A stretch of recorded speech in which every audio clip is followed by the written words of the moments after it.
Good afternoon, all, and welcome to the business planning program of the Asra Foundation. My name is Prakash, and today I'm going to give a presentation on business planning program, how to do this business planning. We will see that. But before that, let me introduce to our expert, Mr. Sudhir Gizre, sir. He is here to give the answers to your questions at the end of the program. So throughout the program, if you have any questions, please note them down and you can post them those questions on chat window, as well as you can ask these questions at the end of the program. So let's start with today's program. Let me share my screen.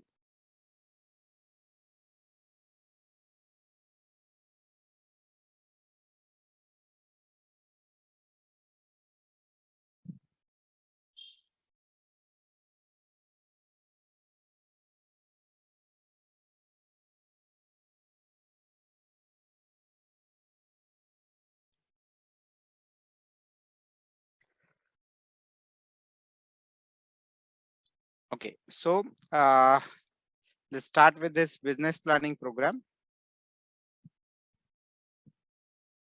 Now, agenda for this program, as you all can see on the screen, that today we will see what is the business plan, how to plan a business, tools and templates for planning a business, basic compliances and sources of funds. So on the screen, you can see that here is a picture, and this picture talks about your mind, what you are, or you may be confused that where you want to start from. जैसे हम कहते हैं कि मुझे अगर कोई business start करना है तो मेरे पास आइडिया है, but I don't know where exactly मुझे स्टार्ट करना चाहिए. So this is what a basic thing कि हर कोई इंसान जिसे बिजनेस स्टार्ट करना है या ऑलरेडी किसी ने स्टार्ट किया होगा तो वो इस स्टेज से जरूर गया होगा, तो उनको ये पता है कि ये कैसे स्टार्ट कर सकते हैं, क्या करना पड़ेगा, कौन से पर्टिकुलर पॉइंट पे मुझे स्टार्ट करना है. देखिए, काफी सारी चीजें होती है. इस पिक्चर में हमने दिखाया हुआ है जैसे कि कुछ प्लान करना है, रिसर्च करना है, मार्केटिंग करना है, या कोई प्रोडक्ट डिलीवरी करना है, प्रोसेस करना है, क्या करना है. तो उसके लिए हमें पर्टिकुलरली पता नहीं होता है कि कैसे स्टार्ट करें. हम माइंड में कंफ्यूज होते हैं. हमारे पास काफी सारे आइडिया और उस आइडिया के आगे चीजें होती है, लेकिन हमें पता नहीं होता ये कैसे स्टार्ट करें. तो इसी के लिए हम क्या कर सकते हैं, विल सी नाउ.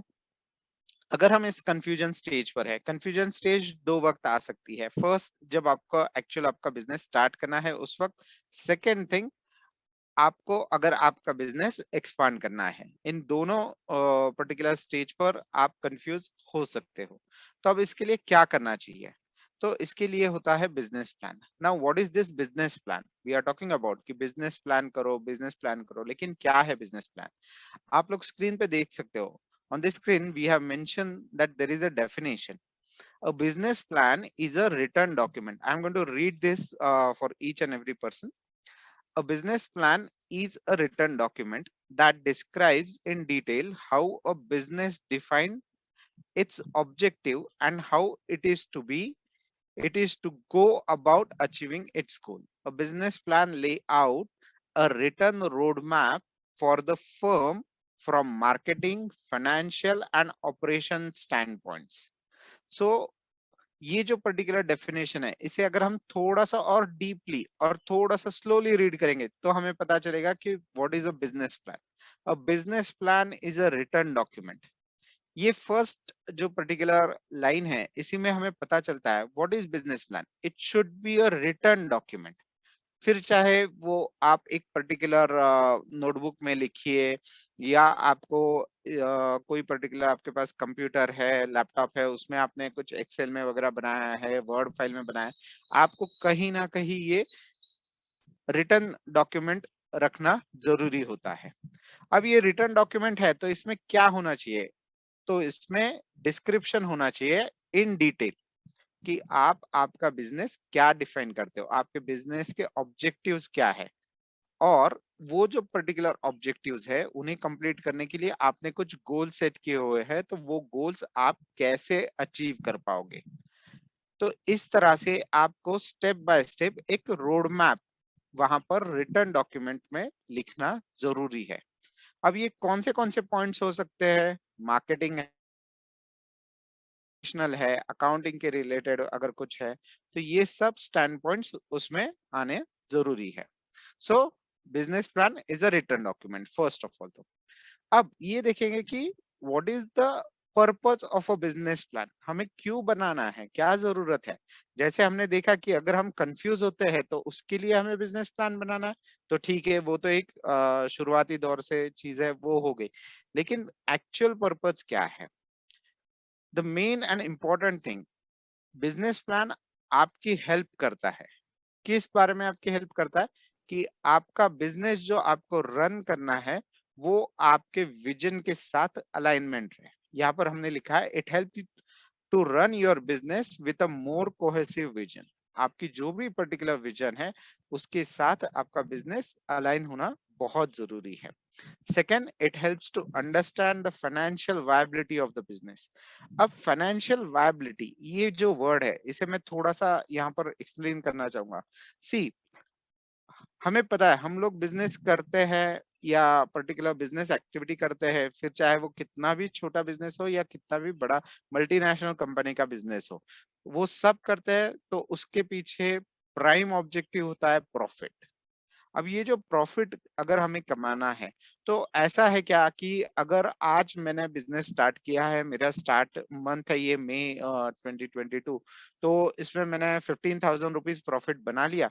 चलो भाई, मेरे मेरा तो जो भी जरूरत है वो इसमें हो जाता है, 15,000 में मेरा काम चल जाता है। तो ऐसा है क्या कि हर महीना मुझे सिर्फ 15,000 कमाना है? तो नहीं, हर महीने मुझे कॉन्स्टेंटली तो प्रॉफिट चाहिए, लेकिन उसमें आगे इंक्रीज भी होना चाहिए, सब्सटेंशियल अमाउंट जो भी है वो इंक्रीज होना जरूरी है। सो फाइनेंशियल वायबिलिटी तब होता है जब आपका बिजनेस कांस्टेंट प्रॉफिट भी बनाए और साथ में आगे चल के प्रॉफिट इंक्रीज हो। मे बी ये क्वार्टरली हो सकता है, कुछ लोगों के लिए ईयरली हो सकता है, या मे बी फर्स्ट ईयर कुछ लोगों का ब्रेक इवन आने में हो जाता है। कुछ ऐसी चीजें जो होती है वो बिजनेस प्लान में हमें फाइनेंशियल वायबिलिटी में देखना बहुत जरूरी है। So down the line 2 to 3 years के आगे हमारा बिजनेस कांस्टेंट प्रॉफिट दे और वो प्रॉफिट कंसिस्टेंटली इंक्रीज भी हो। सो ये जरूरी है फाइनेंशियल वायबिलिटी के पर्सपेक्टिव से। Next, why should you prepare a business plan. अब हमने डेफिनेशन देखा है, उसका पर्पस भी देखा है। अब बिजनेस प्लान क्यों करना चाहिए, प्रिपेयर कर बनाना क्यों चाहिए। अब यहाँ पर भी फिर से एक थोड़ा सा डेफिनेशन इस तरह से दिया हुआ है, और business plan is a very important strategic tool for entrepreneurs. अब देखिए यहाँ पर वर्डिंग्स का इस्तेमाल है, इंपॉर्टेंट स्ट्रेटेजिक टूल। ना व्हाई टूल, मैं आपको थोड़ा सा इसे एक्सप्लेन करता हूँ नेक्स्ट ये लाइन पढ़कर। It helps them to achieve both short term and long term goals. Now what is tool, आपको पता है कि आपके अब हमारे घर में वगैरह कुछ अब देखते रह गए, हम छोटी छोटी चीजें इस्तेमाल करते हैं, जैसे हमारा स्क्रू ड्राइवर होता है या कुछ हमारे पास नट बोल्ट्स के लिए जो भी पर्टिकुलर टूल्स इस्तेमाल किए जाते हैं वो होते हैं। आप अगर हाथ से ही कुछ काम करोगे, वैसा मतलब जैसे कि अगर आप कुछ फर्नीचर फिक्सिंग कर रहे हैं या कुछ छोटा मोटा घर का जो भी काम कर रहे हैं, तो अगर उसमें हम सिर्फ हाथ से इस्तेमाल करेंगे स्क्रू या इसको फिक्स करने के लिए, तो वो इतने अच्छे से होता नहीं है। लेकिन आप एक छोटा सा स्क्रू ड्राइवर लीजिए, आपका काम तुरंत हो जाता है।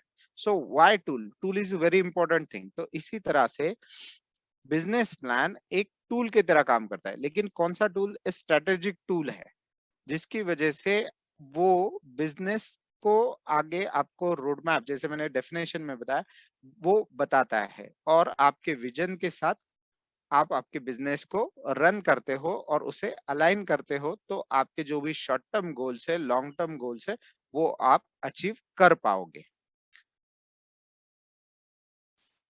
Next, what does business plan look like. अब यहाँ पर आपको ये काफी सारी चीजें यहाँ पर दिखाई दे रही है, लेकिन हम इसमें स्टेप बाय स्टेप देखेंगे कि इसमें क्या क्या होता है। जैसे कि आपको पता है कि पर्टिकुलर बिजनेस एक्टिविटी होती है, साथ में आपका पर्टिकुलर बिजनेस एक्टिविटी के जो होती है उसमें आपको आपके पर्टिकुलर प्रोडक्ट्स या ये डिफाइन करना होता है, उसके बारे में स्ट्रेटजी बनानी पड़ती है। फिर आगे चल के आप अगर देखोगे तो उस पर्टिकुलर एक्टिविटी के साथ आपके जो भी एस्टिमेटेड कैश है या एस्टिमेटेड आपको जो भी कॉस्ट है उसका नीड्स एनालिसिस करना होता है। तो ये सारी चीजें आपको करना जरूरी है। यहाँ पर आप देख सकते हो कि जैसे हमने कॉम्पिटिटर के बारे में बताया हुआ है, फाइनेंस के बारे में जिसमें मैंने बताया कि आपको एस्टिमेट करना पड़ेगा कि आपके कैश नीड्स कॉस्ट क्या है, कैसे है, मार्केटिंग प्लान आपको बनाना पड़ता है। तो ये स्टेप बाय स्टेप कैसे करना चाहिए ये हम देखेंगे। अब ये जो पर्टिकुलर सारी चीजें हैं ये ऐसे नहीं है कि जैसे मैंने बताया कि आपने पहले एस्टिमेटेड कैश नीड्स ले लिया, देन एस्टिमेटेड कॉस्ट ले लिया, देन एस्टिमेटेड देन उसके बाद अगर आप सोचोगे कि मेरा बिजनेस एक्टिविटी क्या है, तो इस तरह से नहीं, उसे स्ट्रेटेजिकली हमें एक अलग एक पर्टिकुलर नंबर्स में लिखना बहुत जरूरी है। अगर आप उसे एक क्रोनोलॉजिकल ऑर्डर में नहीं लिखोगे तो आपका स्टेप बाय स्टेप वो पर्टिकुलर रोड मैप और प्लान नहीं रेडी होगा। तो ये स्टेप क्या होते हैं वो हम आगे अब देखेंगे। सो स्टेप वन, आप यहाँ पर देख सकते हो डिस्क्राइब द बिजनेस एक्टिविटी। अब ये काम आप कैसे कर सकते हो? The first and important thing, identification of business activity. अब identification of business activity, excuse me, now identification of business activity. अब ये क्या होता है? How we can identify the business activity. देखिए, अगर हमें कोई पर्टिकुलर बिजनेस स्टार्ट करना है तो या तो हम उसका ट्रेनिंग लेते हैं, या तो हमें उसके बारे में कुछ नॉलेज होती है, या कुछ हैंड्स ऑन एक्सपीरियंस हमने लिया होता है, या हम उसमें जॉब कर रहे हैं और हमें लगता है कि ये काम हम अब बिजनेस के इसमें हम खुद के लिए भी कर सकते हैं। तो इस तरह से पहले आपको आपका प्रोडक्ट, आप जो भी सर्विस ऑफर करना चाहते हो, उसे आइडेंटिफाई करना बहुत जरूरी है। ठीक है, जैसे कि मैं एक आपको छोटा सा एग्जांपल देता हूँ कि आपने अगर तय कर लिया कि ठीक है, मैं इतने सालों तक एक गारमेंट कंपनी के लिए काम कर रहा था, अब मैं चाहता हूँ कि मैं मेरा खुद का रिटेल आउटलेट स्टार्ट करूँ। लेकिन अगर आप गारमेंट में देखोगे तो काफी सारी वैरायटी है, जैसे कि जेंट्स और लेडीज, जेंट्स गारमेंट का बिजनेस करना चाहते हो या लेडीज गारमेंट का बिजनेस करना चाहते हो, उसके साथ रेडीमेड में आप स्टार्ट करना चाहते हो या जस्ट ड्रेस मटेरियल होता है उसमें आप बनाना चाहते हो, या आप किड्स के गारमेंट्स में देखना चाहते हो। तो इस तरह से आपको आपके प्रोडक्ट और सर्विसेज उसमें जॉट डाउन करने होंगे, सोचना होगा और आइडेंटिफाई करना होगा। Then suitable name for your business, आपका जो भी प्रोडक्ट है या सर्विस है और उसके साथ आपको आपका एक बिजनेस, एक अच्छा सा बिजनेस नेम आपको अच्छा सा वहां पर चूज करना बहुत जरूरी है। Listing down name and details of की टीम मेंबर्स। अब ये क्या होता है? यहाँ पर तो ऐसे भी हो सकता है यार, हमारा तो छोटा सा बिजनेस है, हम अकेले स्टार्ट करना चाहते हैं। हाँ, आप अगर अकेले स्टार्ट करना चाहते हो तो आपका अकेले एज अ सोल प्रोप्राइटर आप जो भी बिजनेस स्टार्ट कर रहे हो तो आपका नाम, आपके डिटेल्स, डिटेल्स मीन्स आपका क्या एजुकेशन है, आपकी क्या ट्रेनिंग है, आप बिजनेस के बारे में क्या जानते हो, आपके पास एक्सपीरियंस कौन सा है, कैसे आपने इसमें काम किया हुआ है, ये चीजें लिखना बहुत जरूरी है। ये लिस्ट डाउन करना बहुत जरूरी होता है। अगर इसमें आपके साथ कोई लोग हैं, जैसे आपके एम्प्लॉयज हो गए, पार्टनर्स हो गए, कोई डायरेक्टर्स है, तो उनका भी प्रोफाइल वहां पर देना बहुत जरूरी है। सो अगर आप इसका पूरी तरह से जो भी आपके की टीम मेंबर्स है उनका नाम और उनके डिटेल्स पर्टिकुलर बिजनेस प्लान में लिखोगे तो उसका आपको आगे चल के फायदा ही होगा, ताकि कौन पर्टिकुलर आपके एम्प्लॉय डायरेक्टर कौन सा काम कर सकते हैं अच्छी तरीके से, ये आप आपके जो भी बिजनेस के स्टेक होल्डर्स है, जैसे आपके कोई कस्टमर्स होंगे, क्लाइंट होंगे, बैंक्स होंगे, फाइनेंस करने वाले होंगे, उनको भी आप बता पाओगे। Finalisation of business location. अब ये बात तो आप सब लोगों को पता है कि हमें बिजनेस लोकेशन फाइनलाइज करना बहुत जरूरी है। अब ये कैसे होता है? जैसे कि अगर आप कोई भी शॉप अगर स्टार्ट करना चाहते हो तो आपके पर्टिकुलर शॉप के लिए जो भी मार्केट या जो भी लोगों की जरूरत है, कस्टमर्स की जरूरत है, वो वहां अवेलेबल है या नहीं है, ये आपको ढूंढना बहुत जरूरी है। साथ में अगर ऐसा है कि आपके कस्टमर्स कहीं और है और आप कहीं मैन्युफैक्चरिंग करवा रहे हो और वहां से आप सप्लाई करने वाले हो, तो ठीक है, कोई दिक्कत नहीं। लेकिन मैन्युफैक्चरिंग की जगह भी आपको आइडेंटिफाई करना बहुत जरूरी है। जैसे कि अगर आप कोई छोटे से इंडस्ट्रियल स्टेट होती है या पर्टिकुलर इंडस्ट्रियल एरिया होता है, वहां पर भी जाकर अगर आप आपका मैन्युफैक्चरिंग या फैक्ट्री का लोकेशन फाइंड आउट करते हो, तो उसमें ये देखना बहुत जरूरी है कि वहां तक रोड, लाइट या पीने का पानी या आपके बिजनेस के रिलेटेड जो भी रॉ मटेरियल है, वो अवेलेबल है या नहीं है। ऐसा नहीं है कि आप वहां पर जाकर अगर कुछ अगर इसमें से मिस हो जाता है, तो आपको आगे चल के दिक्कत जरूर आती है। मैं आपको एक एग्जांपल देता हूँ जो हमने खुद देखा था, हमारा एक ऑब्जर्वेशन था। एक पर्टिकुलर मैन्युफैक्चरिंग यूनिट था, तो उनके यहाँ पर ऐसा था कि एक 3 से 4 दिन का वर्किंग साइकिल था और जिसमें उनका रॉ मटेरियल भी आता था, वो उस पे प्रोसेस करते थे और उसे फिनिश प्रोडक्ट को भेज भी देते थे। लेकिन इन उनका सबसे बड़ा प्रॉब्लम ऐसा था कि उनका जो जगह था वो ऐसी एक छोटी सी गली थी, तो वहां अंदर सिर्फ एक हाथ दूसरा मतलब जो थ्री व्हीलर टेम्पो वगैरह होता है, तो वैसी चीज जा सकती थी। और इनका जो मटेरियल था वो काफी ज्यादातर होता था, मतलब जो भी पर्टिकुलर गाड़ी आती थी वो एक ट्रक जैसे बड़े टेम्पो वगैरह होते हैं उसमें आता था। तो उसकी वजह से उनको वो एक जगह पर निकालना होता था, निकाल कर उसको फिर थ्री व्हीलर में टेम्पो में लेके उनके वर्कशॉप तक लेके जाना पड़ता था। और जब हम गए थे वहां पर तो बहुत बारिश हुई थी और वहां पर रोड भी काफी खराब हो चुका था, जिसकी वजह से उनको इस तरह की छोटी सी एक्टिविटी के लिए 1 से 2 घंटा और कुछ ज्यादा लेबर्स उनको देने पड़े थे। तो इस तरह से आपको ये सारी चीजें सोचना बहुत जरूरी है। इसी तरह से आपको लोकेशन फाइंड आउट करना भी बहुत जरूरी है। Next, analysis of investment capacity. अब ये जो है, इसे हम थोड़ा सा आगे स्लाइड्स में भी देखेंगे। एनालिसिस हम कैसे करेंगे कि आपको आपके बिजनेस में कितना इन्वेस्ट करना है, कहाँ से फंड्स सोर्स करने होते हैं, ये भी हम देखेंगे। Second, study the competition and market. अब ये काफी जरूरी होता है। जैसे कि अगर आप मार्केट में कहीं आपकी दुकान ले लेते हो या आप उसे लोकेशन चूज कर लेते हो, तो आपको देखना है कि वहां पर आसपास कोई कॉम्पिटिटर्स है क्या, वो कॉम्पिटिटर्स कितने सालों से वहां पर बिजनेस कर रहे हैं, उनका पर्टिकुलर टारगेटेड ग्रुप कौन सा है, कौन से कस्टमर्स को वो सर्व कर रहे हैं, उनके पास ऐसे क्या पर्टिकुलर यूनिक सेलिंग पॉइंट्स है जिससे वो कस्टमर्स को अट्रैक्ट कर पा रहे हैं। एंड द नेक्स्ट इज उनका स्ट्रेंथ क्या है और उनके वीकनेसेस क्या क्या है। मैं इसे थोड़ा सा इलाबोरेट करने के लिए आपको एक एग्जांपल देता हूँ। हमारा ऑफिस जो है वो पुणे में ही है, तो पुणे में एक जगह है यहाँ पर थेरगांव करके, तो वहाँ हम गए थे। कस्टमर थे हमारे, उन्होंने ब्यूटी पार्लर के लिए वहाँ पर हमें एक जगह थी वो दिखाने के लिए वो उन्होंने बुलाया था। तो हम जब वहाँ गए तो वहाँ हमने देखा कि काफी बड़े ऐसे कॉम्प्लेक्सेस थे, बिजनेस कॉम्प्लेक्सेस थे, और वहां पर सलोन और ब्यूटी पार्लर काफी ज्यादा थे। मतलब जहां पर ये जो लेडी थे जिन्होंने शॉप लिया था, उसी पर्टिकुलर कॉम्प्लेक्स में 8 से 10 हमने देखे थे कि सलोन और ब्यूटी पार्लर थे। तो हमने उनको पूछा कि आप इस लोकेशन पे अगर लोगे तो आपके पास मतलब आपने ये क्यों चूज किया है? यहाँ पर तो इतने सारे ब्यूटी पार्लर और सैलून हैं, तो आपके पास कैसे कस्टमर्स आएंगे और कैसे मतलब आप क्या कस्टमर्स पे।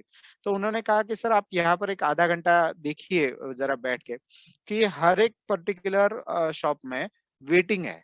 को कोई भी पर्टिकुलर वीकडेज पे आइए, वीकेंड्स पे आइए, यहाँ पर वेटिंग ही होता है। मतलब वहां पर कस्टमर्स थे, लेकिन जो भी शॉप्स थे वो एडिक्वेट नहीं थे सारे कस्टमर्स को सर्व करें। और उन्होंने कहा कि कुछ जो ब्यूटी पार्लर है वो काफी ब्रांडेड है, तो उनका चार्जेस जरा हाई होता है, लेकिन जो नॉर्मल कस्टमर्स होते हैं उनके लिए वहां पर जाना अफोर्डेबल नहीं है। तो ऐसे कुछ कस्टमर्स है, और साथ में जिनको वेटिंग करना पड़ रहा है, ऐसे भी काफी सारे कस्टमर्स है। तो ये सब सोचकर हमने यहाँ पर जगह लिया है।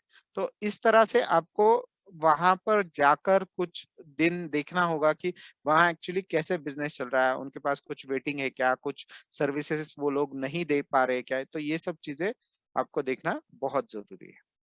सेकंड, आपको उसी तरह से मार्केटिंग स्ट्रैटेजी भी आपको डेवलप करना जरूरी है। ये जो आप स्क्रीनशॉट यहाँ पर देख रहे हो, तो इस तरह से हमने ये competition study, targeted group of customers और listing of products and services के टेम्पलेट्स हमने बनाए हुए हैं। ये जो टेम्पलेट्स हमने डेवलप किए हुए हैं, ये जो तीनों टेम्पलेट्स है, ये पिछले कुछ सालों का जो हमारा कस्टमर्स और लोगों के साथ जो भी हमारा पर्टिकुलर कॉन्वर्सेशन होता था, उस कॉन्वर्सेशन के बेसिस पर उन्हें क्या-क्या प्रॉब्लम्स होते हैं, अगर कोई भी अगर इंसान मार्केट में अगर जाता है तो किस तरह से कंपटीशन स्टडी कर सकता है। तो इसके रिलेटेड जो लोगों ने हमें सवाल किए थे कि हमें पता नहीं है कैसे करना है, क्या करना है, तो कैसे पूछा जाए। तो उसी पर्टिकुलर कॉन्वर्सेशंस के बेसिस पर और हमारे एक्सपीरियंस और एक्सपर्ट्स के बेसिस पर हमने ये पर्टिकुलर टेम्पलेट्स बनाए हुए हैं। तो वो टेम्पलेट्स में से ये एक पर्टिकुलर हमने यहाँ पर स्क्रीनशॉट दिया हुआ है। तो इस तरह से आपको कंपटीशन स्टडी करना होता है और मार्केटिंग स्ट्रेटजी भी आपकी बनानी होती है। नेक्स्ट नेक्स्ट जो टेम्पलेट है वो है डिफाइन प्रोडक्ट एंड सर्विसेज। ये काफी जरूरी है। आप कहोगे प्रोडक्ट्स तो है और उसे हमें क्या डिफाइन करना होता है, मतलब यहाँ पर आपने जो टेम्पलेट में हमने यहाँ पर दिखाया नंबर, सर्विस या प्रोडक्ट, प्राइसिंग, ऑफर्स, ये है। इसमें डिफाइन क्या करेंगे? तो देखिए कि आपको आपके प्रोडक्ट्स और सर्विसेज ये लिस्ट आउट क्यों करना है। वो इसलिए करना है कि आपको वहां पर जैसे आपने एनालिसिस कर लिया कि कौन से कॉम्पिटिटर्स है, कस्टमर की क्या पर्टिकुलर डिमांड है, और वो कॉम्पिटिटर्स उसे फुलफिल कर पा रहे हैं या नहीं कर पा रहे हैं, या कोई उसमें प्रॉब्लम्स आ रहे हैं, उसके बेसिस पे आपको आपके सर्विसेज लिस्ट डाउन करना बहुत जरूरी है, या प्रोडक्ट्स है उसे लिस्ट डाउन करना बहुत जरूरी है। अगर लो कंपटीशन है फिर भी आपको आपके प्रोडक्ट्स और सर्विसेज लिस्ट डाउन करना जरूरी है, ताकि आप उसे ट्रैक कर सके, आप उसे अदर जो भी आपके कॉम्पिटिटर्स है उनके साथ कंपेयर कर सके, मार्केट के साथ कंपेयर कर सके, और उसे बहुत अच्छे ऑफर्स देकर आप कस्टमर्स तक पहुंचा सके। सो आपकी जो भी पर्टिकुलर ऑफरिंग्स है और उनकी प्राइसिंग है, उसे आप कस्टमर तक पहुंचा सके। इसमें आपको दो फायदे होते हैं कि शुरुआत में आप कस्टमर को बता सकते हो कि हमारे पास इतनी इतनी सर्विसेज है, उनके ये प्राइसिंग है। ये तो एक आपका पर्टिकुलर पॉइंट हो गया। सेकेंड, आप इन सर्विसेज को ट्रैक कर सकते हो कि आपके पास ये पूरा लिस्ट रेडी है, तो आप 2-3 महीनों में एक बार इसे रिव्यू करके देख सकते हो कि आपका कौन सा प्रोडक्ट, कौन सी सर्विस अच्छे से चल रही है, तो उसके प्राइसिंग के बारे में आप सोच सकते हो। कौन सी ऐसी सर्विस है या ऑफरिंग या सॉरी आपका पर्टिकुलर प्रोडक्ट है जो बिल्कुल भी नहीं जा रहा है, तो उसके बारे में भी आप सोच सकते हो। तो उसे आगे परचेस करना है, नहीं करना है, उसे मैन्युफैक्चर करना है, नहीं करना है, या वो सर्विस है उसे रखना है, नहीं रखना है, ये सब चीजें आप उसमें चेक कर सकते हो। तो इसलिए आपका ये बहुत जरूरी है कि आपके पास ये फाइनल सेट ऑफ सर्विसेज और प्रोडक्ट्स ऑफरिंग होना बहुत जरूरी है। Now, estimate sales. अब यहाँ पर एक छोटा सा हमने ये टेबल दिया हुआ है कि आप सेल्स का एस्टिमेट कैसे कर सकते हो। जैसे कि मैंने बताया था कि अगर कोई पर्टिकुलर रेडीमेड गारमेंट का अगर आप स्टोर स्टार्ट करते हो एग्जांपल के तौर पर, तो उसमें क्या क्या हो सकता है, ड्रेस मटेरियल हो सकता है, शर्ट्स, ट्राउजर, साड़ीज वगैरह ऐसी चीजें हम उसमें बेच सकते हैं। तो अब ये कैसे बेचेंगे कि मंथ और मंथ अगर हमने सोचा है कि हमारे पास जनवरी, फरवरी, मार्च, इस तरह से हमने मंथ्स का पूरा 12 मंथ जो होते हैं हमारे, अप्रैल से लेकर मार्च तक, मतलब आप ध्यान में रखिए फाइनेंशियल ईयर की मैं बात कर रहा हूँ, अप्रैल से लेकर मार्च तक अगर हमारे पास ऐसे ट्रेंड्स है, तो उसमें हम ये जरूर इसमें जो भी पर्टिकुलर हमारा एस्टिमेटेड कस्टमर्स है उनका नंबर्स और हम कितने पर्टिकुलर प्रोडक्ट्स बेच सकते हैं, उस हिसाब से यहाँ पर अमाउंट्स लिख सकते हैं। साथ में ये देखना जरूरी है कि आपका अगर बिजनेस कोई पर्टिकुलर ऐसा हो जो सीजनलिटी पे डिपेंड हो सकता है, जैसे कि अगर ठीक है गारमेंट्स वगैरह तो ये थ्रू आउट द ईयर चलता है, लेकिन अगर आप पर्टिकुलर फैशन या फैशनेबल कुछ dress material sorry, dress material वगैरह आप बेच रहे हो, तो इसमें आपको ये ध्यान में रखना बहुत जरूरी है कि आपका स्टॉक जो है वो आपको मेंटेन करना है। इसकी वजह से एस्टिमेट रखना बहुत जरूरी है। जैसे कि अगर अगस्त से लेकर आप दिवाली तक देखोगे तो काफी सारे अलग अलग तरह से वहां पर त्योहार होते हैं, कुछ सीजनल ऐसी चीजें होती है जिससे लोग परचेस करते हैं ये सब चीजें। तो ये परचेस करने के लिए आपके पास स्टॉक रखना बहुत जरूरी है। सो अगर आप स्टॉक नहीं मेंटेन कर पाओगे उस वक्त पे, तो आपको ऐसा हो सकता है कि आपके पास मटेरियल अवेलेबल ना हो, या तो आपको महंगे दामों पर उसे खरीदना पड़े। तो इसलिए आपको सेल्स का एस्टिमेट शुरुआत से करना जरूरी है। अब एस्टिमेट कॉस्ट, देखिए आप कोई भी बिजनेस कीजिए, आपको पर्टिकुलरली कॉस्ट मतलब वन टाइम कॉस्ट भी देना होता है और रिकरिंग कॉस्ट होता है। वन टाइम कॉस्ट जो होता है, जैसे कि आप कुछ मशीनरी फर्नीचर वगैरह परचेस करते हो, लैंडलॉर्ड को डिपॉजिट देते हो, जो इलेक्ट्रिकल डिपार्टमेंट है उनको डिपॉजिट वगैरह देते हो, तो इस तरह से आपको वन टाइम कुछ एक्सपेंसेस करना बहुत जरूरी है। और साथ में आपको मंथली एक्सपेंसेस करना भी जरूरत है। सो फर्स्ट हम देखेंगे कि आपको वन टाइम क्या एक्सपेंसेस करने होते हैं। First is a startup cost. अब स्टार्टअप कॉस्ट क्या होता है? तो स्टार्टअप कॉस्ट होता है entity incorporation expenses, promotional expenses, PAN और TAN application, other mandatory licences such as shop act, FSSAI etcetera. अगर आपको पता है कि आपको कोई कंपनी आपको स्टार्ट करनी है, तो आपको वहां पर कंपनी इनकॉर्पोरेशन मतलब प्राइवेट लिमिटेड कंपनी अगर आपको स्टार्ट करनी है, तो वहां पर कंपनी इनकॉर्पोरेशन करना जरूरी है। आप अगर सोच रहे हो कि हम एलएलपी करेंगे, तो एलएलपी करना जरूरी है। पार्टनरशिप है तो पार्टनरशिप है, या सिंगल प्रोप्राइटर कंपनी अगर आपको स्टार्ट करनी है, तो आपको उसके लिए शॉप एक्ट लेकर आप बिजनेस स्टार्ट कर सकते हो। या आप only one person company start करना चाहते हो, तो उसे भी आपको इनकॉर्पोरेशन करना बहुत जरूरी होता है। तो ये जो सारी चीजें हैं, तो इसके लिए आपको एक्सपेंडिचर वन टाइम करना जरूरी है। तो ये आपका स्टार्टअप कॉस्ट मतलब बिजनेस स्टार्ट होने से पहले आपको करना जरूरी है।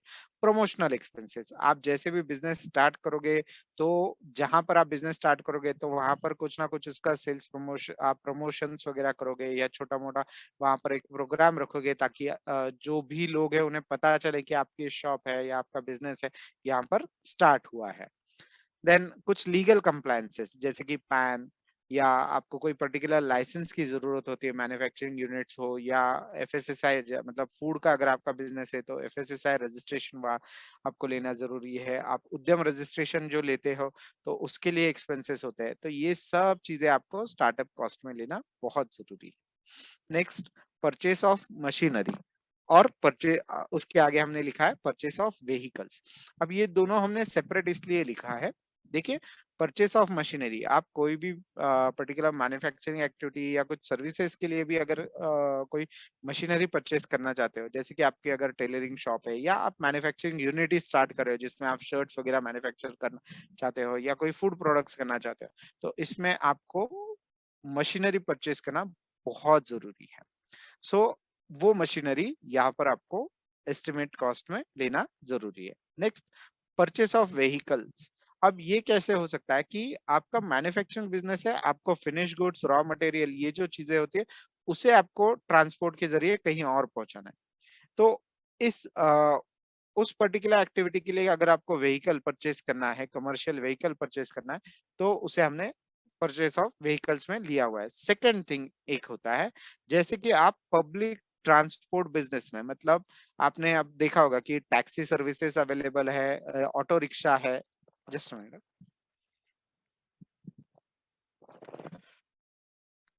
ऑटो रिक्शा होती है, या पर्टिकुलर ओला उबेर जैसी कोई टैक्सी सर्विस का बिजनेस आप इंडिविजुअली स्टार्ट करना चाहते हो, तो उस वक्त आपको व्हीकल लेना होता है। अब वो जो व्हीकल है वही आपकी मशीनरी है, उस वक्त उसमें कोई और मशीनरी या कुछ और आपको परचेस नहीं करना है। आप व्हीकल परचेस करोगे और आपका कमर्शियल जो बिजनेस है वो स्टार्ट कर सकते हो। तो इसीलिए हमने यहाँ पे वो डिस्क्रिप्शन देने के लिए दोनों चीजें अलग लिखी हुई थी। देन फर्नीचर कॉन्टिजेंसीज होती है, कुछ डिपॉजिट, जैसे मैंने बताया कि लैंडलॉर्ड को अगर आप रेंटेड प्रीमाइसेस लेते हो और वहां पर लैंडलॉर्ड को आपको डिपॉजिट देना होता है, तो ये डिपॉजिट ये जरूरी है वहां पर दिखाना। Next is working capital. अब ये वर्किंग कैपिटल क्या होता है? देखिए, आपको पता होगा कि आप अगर बिजनेस स्टार्ट करते हो, तो उसमें आपको रॉ मटेरियल परचेस करना होता है या उसे प्रोसेस करना होता है। प्रोसेस करने के बाद अगर आपका फिनिश गुड्स बन भी जाता है तो तुरंत आप उसे सेल नहीं कर रहे हो, उसे कुछ बैच वाइज में सेल किया जाता है या कभी-कभी उसे थोड़े दिनों तक रखकर बाद में आपको उसका पूरा स्टॉक बनने के बाद, एक पर्टिकुलर क्वांटिटी बनने के बाद उसे आपके जो भी डीलर्स है या आपके कस्टमर्स है उन तक पहुंचाना पड़ता है। साथ में ही आप जब कोई भी पर्टिकुलर प्रोडक्ट क्रेडिट पर सेल करते हो किसी कस्टमर को, तो उसके बाद वो कस्टमर आपको पेमेंट करने के लिए कुछ समय मांगता है, जैसे कि 15 दिन, 30 दिन या एक 45 डेज का वगैरह क्रेडिट लिमिट आपसे मांगा जाता है। और आप उस क्रेडिट टर्म्स को एग्री होते हो और आप उन्हें अगर क्रेडिट देते हो, तो वो होते हैं आपके डेटर्स। अब इन दोनों चीजों में क्या होता है, आपके जो फंड्स है वो एंगेज्ड हो जाते हैं। तो उस वक़्त आपके जो रेगुलर एक्सपेंसेस हैं, वो हम अगले स्लाइड में देखेंगे, जो हमारे मंथली रिकरिंग एक्सपेंसेस होते हैं।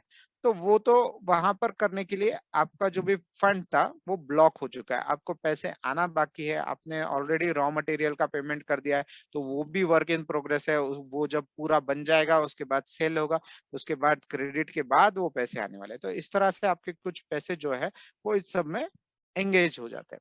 तो वो जो पैसे हैं, तो उसके लिए हमें वर्किंग कैपिटल कैलकुलेट करना बहुत ज़रूरी है। क्योंकि हमें हर मंथ के कुछ एक्सपेंसेस करने पड़ते हैं, जैसे कि सैलरीज हो गई, इलेक्ट्रिसिटी बिल हो गया या आपको हर महीने रॉ मटेरियल का कुछ पेमेंट करवाना होता है, ट्रांसपोर्ट चार्जेस है, लेबर का पेमेंट होता है। तो ये सब चीजें उसमें, वो हम नेक्स्ट स्लाइड में देखेंगे। तो इन सब एक्सपेंसेस के लिए हमें वर्किंग कैपिटल गैप आइडेंटिफाई करके कितना हमारे बिजनेस के लिए वर्किंग कैपिटल की जरूरत है, वो कैलकुलेट करना जरूरी है। यस, जैसे हमने देखा कि कुछ बेसिक कंप्लायंसेस होते हैं। First is a PAN card, rent agreement, sale deed for the business premises. Then अगर आप करंट अकाउंट बैंक के साथ अगर कुछ आपका बिजनेस अकाउंट स्टार्ट करना चाहते हो तो वो करंट अकाउंट है। देन शॉप एक्ट और NOC from gram panchayat, company formation, LLP या पार्टनरशिप फॉर्म या ओपीसी, ये मैंने आपको पिछले स्लाइड में बताया था। अब हम आते हैं उन एक्सपेंसेस की तरफ जो आपको per month, for every month recurring आपको करना जरूरी है। जैसे कि एस्टिमेट स्टेप को हमने नाम दिया है estimate cash needs, electricity expenses, purchase of raw material, salary and wages, repairs and maintenance cost, administrative cost जैसे कि रेंट हो गया, telephone expenses, office expenses, insurance के चार्जेस अगर कुछ होते हैं, कोई प्रोफेशनल आपको आपने हायर किया हुआ है उन्हें चार्जेस पे करने हैं, तो ये सारी चीजें आपको यहाँ पर देना जरूरी है। Selling transportation expenses, selling expenses क्या होते हैं, जैसे कि आप मार्केटिंग करते हो हर महीना, एडवर्टाइजमेंट करते हो या पर्टिकुलर गुड्स वगैरह जो रहते हैं तो उन्हें आपको ट्रांसपोर्ट करना है, जैसे कि ट्रांसपोर्टेशन एक्सपेंसेस यहाँ कहा गया। तो ये सब चीजें आपको एस्टिमेट करना बहुत जरूरी है। अब interest on term loan and CC, तो इसमें मैं दोनों चीजों में आपको थोड़ा सा एक्सप्लेन करूंगा कि इंटरेस्ट आप पे करते हो टर्म लोन के ऊपर जो आपने बैंक से लिया होगा, और कैश क्रेडिट, तो ये एग्जैक्टली कैश क्रेडिट क्या होता है ये भी मैं आपको नेक्स्ट स्लाइड में बताऊंगा। देखिए, अब हमें पता है कि हमें पर्टिकुलर हमने एस्टिमेटेड कॉस्ट क्या होती है वो देख लिया था और एस्टिमेटेड कैश नीड्स क्या है वो देख लिया। तो अगर हमें पता चल जाता है कि हमें पर्टिकुलर इन्वेस्टमेंट, एक पॉइंट मैंने बताया था एनालिसिस ऑफ इन्वेस्टमेंट का, तो वो अब हम यहाँ पर देखेंगे कि हमें पता चल गया है कि हमारे बिजनेस के लिए शुरुआत करने के लिए कितने इन्वेस्टमेंट की जरूरत है। तो अब मुझे पता है कि मुझे एक्स अमाउंट ऑफ मनी चाहिए। अब ये कहाँ से ला सकते हैं, द सोर्सेस ऑफ फंड्स।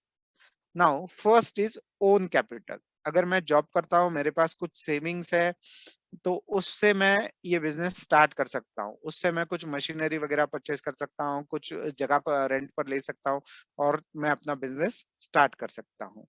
लेकिन अगर वो मेरे खुद के पैसे सेविंग अगर नहीं उतने हैं, तो मैं क्या कर सकता हूँ, मुझे फैमिली मेंबर से बात करनी होगी, उन्हें बताना होगा कि ये मेरा बिजनेस प्लान है, इस तरह से मैंने बनाया हुआ है, स्टेप बाय स्टेप इसका रोड मैप मैंने बनाया हुआ है, और मुझे इन इन चीजों के लिए, जैसे कि मुझे जो पर्टिकुलर मशीनरी है, कुछ मेरे पास फर्नीचर बनाना है, रॉ मटेरियल परचेज करना है, इलेक्ट्रिसिटी के पेमेंट्स करने हैं, सैलरी है, वेज लेबर वगैरह है, ये सारी चीजें उन्हें बताने के बाद हम फैमिली मेंबर से भी पैसे की बात करके उनसे पैसा ले सकते हैं। तो ये एक हमारा सोर्सेज ऑफ फंड हो गया। नेक्स्ट, लोन और deposit from relative and friends. Again same thing, लेकिन फंड्स इसमें लोन या डिपॉजिट के थ्रू हम अपने फ्रेंड या जो भी रिलेटिव्स है उनसे ले सकते हैं। And third and important thing, financial institutions, bank, NBFC, term loan या वर्किंग कैपिटल के लिए। अब ये जो पर्टिकुलर बैंक होती है या फाइनेंशियल इंस्टीट्यूशन होता है जैसे कि एनबीएफसी होती है, तो ये हमें लोन क्यों देंगे? जब हम इन्हें अपनी एक्टिविटी के बारे में बताएंगे, अपना बिजनेस प्लान इन्हें पूरी तरह से दिखाएंगे, उसमें जो भी पर्टिकुलर हमने एस्टिमेट किया हुआ है उसका कोटेशंस, उसके रिलेटेड डॉक्यूमेंट्स, ये सारी चीजें हम जब हम उनको बताएंगे तब वो हमें पैसे देने वाले हैं। लेकिन वो पैसे कैसे देंगे? वो ऐसे ही फैमिली मेंबर्स की तरह, ठीक है आपने इतना सारा कर लिया, ये लीजिए पैसे, ऐसे तो नहीं है। तो वो देंगे हमें लोन, और लोन देते वक्त उनके कुछ रूल्स एंड रेगुलेशंस होते हैं। जैसे कि दो तरह से वो बिजनेस लोन देते हैं। First is a term loan, second is a cash credit और वर्किंग कैपिटल लोन। अब टर्म लोन क्या होता है? टर्म लोन जिसके पर्टिकुलर नेम में ही उन्होंने बताया हुआ है कि ये एक पर्टिकुलर टर्म के लिए है। वो टर्म जो होती है वो आपको आइदर 3 साल, 5 साल, 7 साल, डिपेंड ऑन अ असेट। जैसे कि अगर आपको कोई असेट, जैसे मैंने बताया था, मशीनरी, व्हीकल, फर्नीचर, कंप्यूटर्स या बिजनेस के रिलेटेड कोई असेट है, उसे अगर आपको परचेस करना है तो उसके लिए बैंक आपको टर्म लोन देगा, और उस टर्म लोन को आपको ईएमआई के थ्रू रीपेमेंट करना होता है एक पर्टिकुलर टर्म के लिए। फिर चाहे वो 3 साल हो, 5 साल हो, 7 साल हो, it depends on your business activity और आप असेट कितने रुपए का पर्टिकुलर परचेस करना चाहते हो और उसका लाइफ कैसे होता है। तो on the basis of that particular calculation आपको टर्म लोन बैंक की तरफ से दिया जा सकता है। Next is a working capital, cash credit.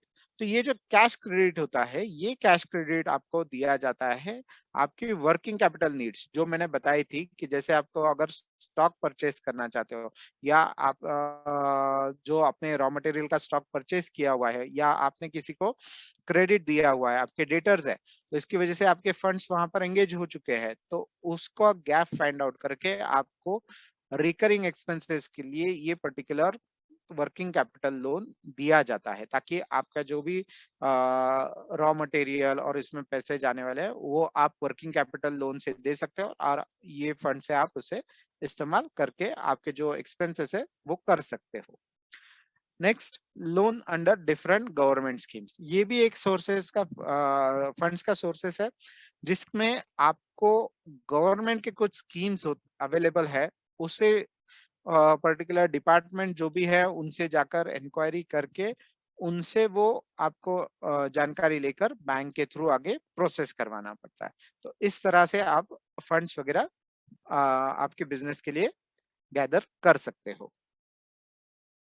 अब ये जो पर्टिकुलर बिजनेस प्लानिंग है, तो इसमें क्या-क्या होता है, ये कैसे कर सकते हैं? तो इसके लिए हमारे पास इसकी चेकलिस्ट मौजूद है।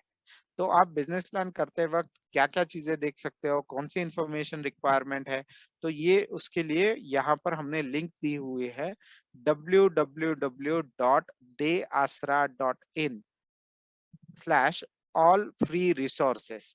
इस पर जाकर आप बिजनेस प्लानिंग की चेकलिस्ट चेक कर सकते हो। अब ये जो पर्टिकुलर बिजनेस प्लानिंग और आपकी जो भी पर्टिकुलर आइडिया है उसको अगर वैलिडेट आप करके लेना चाहते हो, तो उसके लिए हम ये सर्विस प्रोवाइड करते हैं बिजनेस प्लानिंग करने की। तो इसमें क्या होता है कि आपको अगर पर्टिकुलर बिजनेस आपके आइडिया फाइनलाइज है, तो आप इस सर्विस के लिए अप्लाई कर सकते हो। तो इसमें कुछ प्री रिक्विजिट दिए हुए हैं, जैसे कि have you finalize your business idea, second do you have adequate knowledge and experience in the proposed line of activity, have you undergone any training for the same। तो ये तीनों क्राइटेरिया जो है वो आपको फुलफिल करना बहुत जरूरी है, और उसके बाद आप ये सर्विस अवेल कर सकते हो।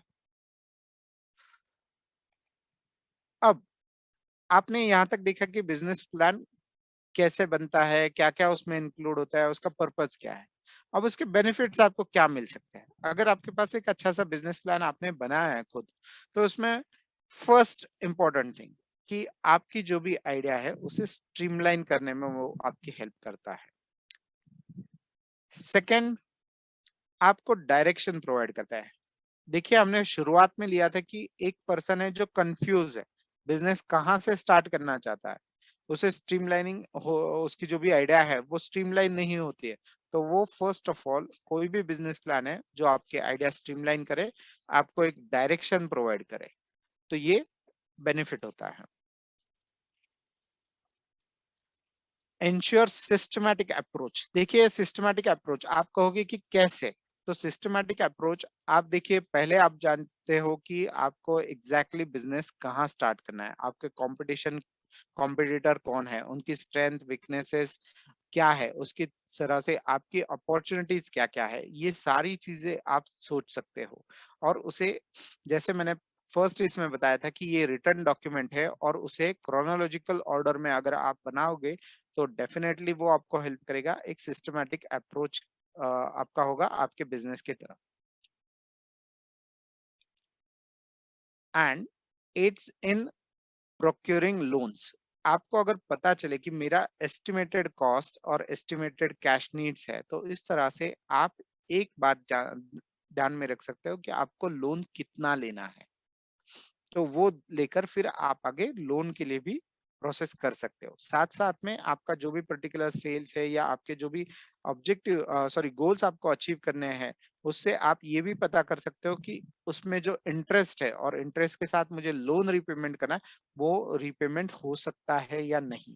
और जो मैंने बताया था कि इतने सारे एक्सपेंसेस और सारी चीजें करने के बाद आपको जो प्रॉफिट मिल रहा है और वो प्रॉफिट कंसिस्टेंटली ग्रो हो रहा है, उससे चेक करने के लिए फाइनेंशियल वायबिलिटी आपको करना जरूरी होता है, जो ये बिजनेस प्लान का एक बहुत अहम हिस्सा होता है। अब ये जो फाइनेंशियल वायबिलिटी है, तो ये फाइनेंशियल वायबिलिटी हम आपको बना कर देते हैं, जिसमें हम बिजनेस प्लान, जैसे कि हम एक प्रोजेक्ट रिपोर्ट बनाते हैं और वायबिलिटी असेसमेंट करते हैं, तो ये दोनों चीजें आपको मिलेगी जिससे आप आपके आइडिया वैलिडेट करते हो। इसके लिए आपको जो भी डॉक्यूमेंट्स या आपको इन्फॉर्मेशन क्या देनी है, तो वो उस चेकलिस्ट में आपके पास मौजूद है। साथ साथ में इसका कॉस्ट मैं आपको बताता हूँ, दैट इज ₹2000 प्लस जीएसटी। अब ये जो पर्टिकुलर सर्विस अगर आप अवेल करना चाहते हो, तो आप हमें ये पर्टिकुलर जो भी हमारे कॉन्टैक्ट डिटेल्स है, इसमें आप कॉन्टैक्ट कर सकते हो। हमारा फोन नंबर है 9373035540। एक बात याद रखिए कि इस पर्टिकुलर फोन नंबर पे आप आपका वॉइस मेल भी छोड़ सकते हो, Monday to Friday 10 AM to 6 PM। इस टाइमिंग में आप अगर कॉल करोगे तो आपको आंसर किया जाएगा। उसमें भी अगर आपको कॉल बिजी है, वॉइसमेल आप छोड़ सकते हो। नेक्स्ट, आप हमारी वेबसाइट पे विजिट कर सकते हो www.deasra.in, और वहां पर आप बिजनेस प्लानिंग सर्विस के लिए अप्लाई कर सकते हो, सर्विस रिक्वेस्ट रेज कर सकते हो। उसके बाद हमारी तरफ से आपको कॉल आ जाएगा। नेक्स्ट इज team@deasra.co.in, ये ईमेल आईडी है, इसके ऊपर आप आपकी रिक्वायरमेंट सेंड कर सकते हो। नेक्स्ट, आप ट्विटर हैंडल और फेसबुक, इन दोनों पर हमें कांटेक्ट कर सकते हो। अब जैसे मैंने बताया था, ये अब मैं क्वेश्चन आंसर्स के लिए सेशन ओपन करता हूँ। उससे पहले मैं इसे बस शेयरिंग स्टॉप करता हूँ। और आज हमारे साथ जो हमारे एक्सपर्ट है मिस्टर सुधीर गिजरे सर, वो आपके क्वेश्चंस को आंसर करेंगे। अगर आपने कोई क्वेश्चंस इसमें पोस्ट किए हैं, मुझे दिखाई नहीं दिए थे उस वक्त। यस, अगर आपकी कोई पर्टिकुलर क्वेश्चंस या है, तो आप उसे, आपका माइक अनम्यूट कीजिए और आप पूछ सकते हो। Nikita Sawant ma'am, you can unmute yourself and ask question. Hello, sir. Myself Nikita Sawant. I have my startup. We incorporated private limited company in 2021 September 2nd. So we are working with antibacterial, antifungal, air purifying, mosquito repellent, home decor products like curtains, curtain linings, bed fitting, mattress fitting, and pillow covers. So currently, I want to know, like, how can I get into this loan kind of a thing, or any like any scheme where Startup India opportunities I can get? Like I have registered as a Startup India DIPP recognized company.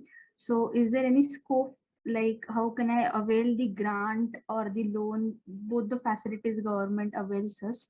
Uh, that is my first question. And the second question to you is the contact you have given for 2000 rupees, that business plan or detailed project report. I have contacted many of the CAs and they are like, your business seems to be very difficult and how do we put up the DPR for you? You only work on that. So how can the ASRA help me with the detailed project report? Actually, I do have my pitch deck where I have the projections and everything. But when I visit CA, they are like, this thing is very different from the normal bed linen, what you're projecting in the market. So can you help me with the both? Yeah. Your first question is whether you will able to get a loan because you are already registered with Government of India. So under Stand Up India, there is every possibility that you will able to get a loan. Okay. And second one is Prakash, what Prakash so far told you is about preparation of a business plan or business growth plan as such. Okay. But if you want to avail a project report service, that is a separate service, we will guide you, help you in preparation of a project report. Which are your bankers at the moment? Through them also you will able to get the loan. How old the business is now? Started in 2021, September 2nd. Oh, acha. So at least you have some rather as being a private limited company, March 22 का आपने तो project report balance sheet तैयार की होगी अपनी. Yes. Yeah. So based on that, you can approach us. We will guide you and we will help you in preparation of your detailed project report also. Okay. You have certain data about your products and other details. So we will definitely help you. Under Stand Up India also there is every possibility that you will able to get the loan. But for this, we have to talk in detail. You can contact us. We will definitely help you. Thank you so much, sir. I will definitely. Welcome.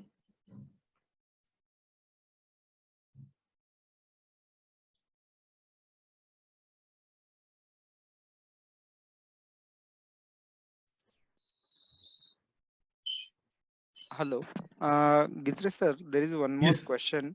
Uh-huh. Please guide about startup opportunities. See,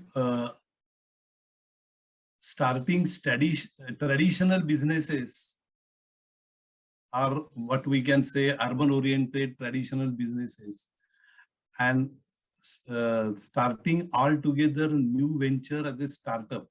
These are two different things as such. Traditional businesses, I mean, like say Prakash has given an example of garment, beauty, or say Ola, Uber, or all sorts of, whether it is a grocery shop, online selling, even a pest control. These are all traditional activities as such. One can say these is also startup. But for this, your banker or you can take a loan from a banker that is known as a, or that is termed as a debt finance as such. But if it is a startup, and startup is registered with government authorities, as well as it is based on innovation, as well as value creation of a wealth, and you can reach n number of people in a 1 year on in a short span of time as such. Best example is Uber. We all were knowing that we can hire a taxi, and I have a need, so I can very well do that. But Uber has developed such a type of a software technology, and throughout the world, they are able to provide this service as such. So startup is based on the innovation, as well as another important thing is it is based on a software development, something unique, which will disrupt the existing arrangements as such. So we are helping for a traditional businesses. We are not, rather so far we have not started the activity of helping for venturing into a startup as such. Because in startup, your loan from a banker will not be adequate. You have to have an investor as such. And that's why venture funding or angel funding, these sort of things are there as such to help you as such to meet your financial needs. We provide a debt funding with say banks or NBFCs or fintech companies, maybe a cooperative bank, private bank, and that too under say Mudra scheme or government, various government schemes. We are well aware of that, and under which scheme your proposal or loan proposal will be fit into, and based on that we will definitely guide you as such in project report preparation as well as approaching to the banker as such for getting loan, because it all depends upon your own merits. So we will do SWOT analysis of a promoter, product, market, where you are starting, that is a place, and based on that what banker needs we know very well. So based on that your all plus points, how we will able to highlight, and how we will able to rather tell banker that how we will able to cover the risk which you are rather perceiving in the proposal. That sort of a guidance we will provide you, as well as that will also contain in our project report as such. So there is one more question that Yeah. there is a lady and she is saying that she did the registration of Shop Act and Okay. she don't have any employees, but she is working her own, and she's working at, just a minute, I'll just scroll down. She is a illustrator and work with publications, and do she need to apply for GST? It all depends upon volume. At the initial stage, you may or may not need. You may consult CA or you can approach us. We will able to tell through our service provider about this, whether your GST registration is a must or otherwise. Yeah, I just want to add one more thing that Please, as sir said that you can approach to us. So on the contact number as well as on the portal, you can go to our portal www.deyasra.in. There you can see the GST service. There you can apply for the service. You don't need to pay anything, and then our service provider will first contact you, and after that particular call, then you have to decide whether to go ahead with the service. And if you are satisfied with the all queries and everything, then you can pay the necessary fee, and then you can apply for the GST registration.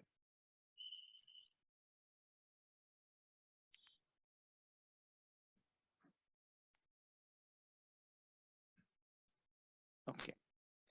So are there any more questions, or if you right now, if you don't have any questions or still thinking on some queries or something, then you can please write us on our email, or you can send a comment on Facebook also. You can see these videos available on YouTube as well as on our Facebook page. You can check our Facebook page, because such kind of events or programs when we are conducting are their particular details are available on our Facebook as well as our Twitter handles also. So please like those pages so that you will get the notifications. If you have anyone have any question, please go ahead and ask.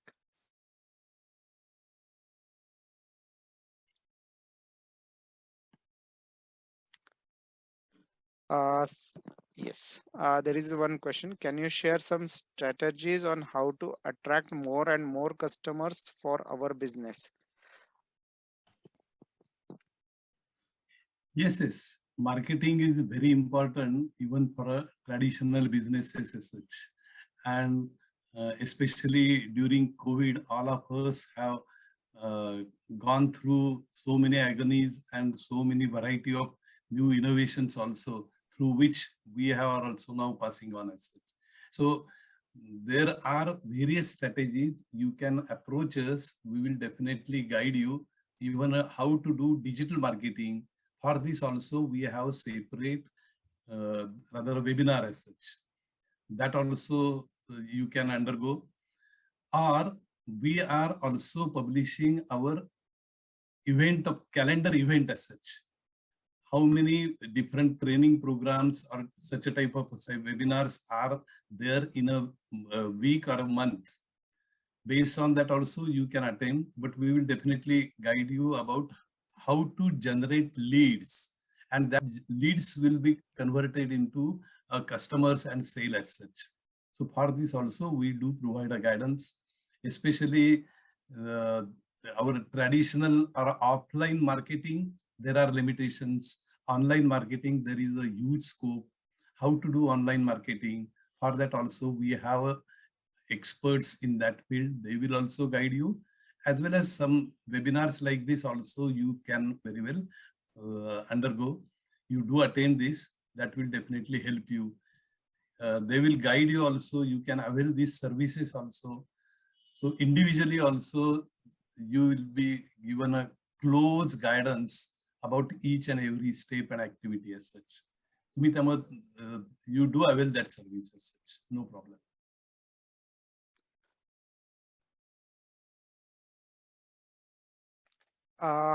Yes, so I would like to answer this question. These webinars are free, or are they charges to be paid for registration? See, generally these programs, whatever we do, are for free. But of course, there are certain programs we actually conduct on the basis where we take some charges. But you have to go through those programs first. There on registration itself, it is mentioned that whether it is a free or there are any charges. Even there are certain our partner programs are there on our calendar. There you can see programs which are free or which are maybe chargeable.